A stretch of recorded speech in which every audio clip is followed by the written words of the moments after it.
And so now, like now I'm that chief that we're talking about. So now I've christened the boat, had it human rollers. So now it's all in the ocean, and so now it belongs to me. And did they use it? Did they have like naval warfare? When I speak of naval warfare in my head, I think of pirate ships and how they shoot cannons at each other. The only naval warfare in Fiji was during the Mbau warlords' time, Vakumbau. Did we prefer to fight on land? We fought mostly on land. But it was Vakumbau who created the Navy. He actually borrowed people from both Mbenga and Kandabu, and they formed this clan of seafarers. They still live today in Bow Island. They're known as the Kai Lasakau.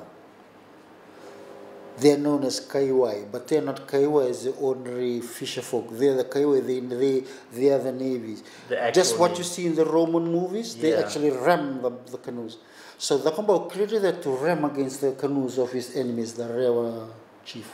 Wow. So he was a pioneer when it came to naval warfare. Huh. So they'd ram the boats and then just jump and storm on when they were... That's cool. And they were also fisher folk, the Kailasakau, ram the boats, man the boats.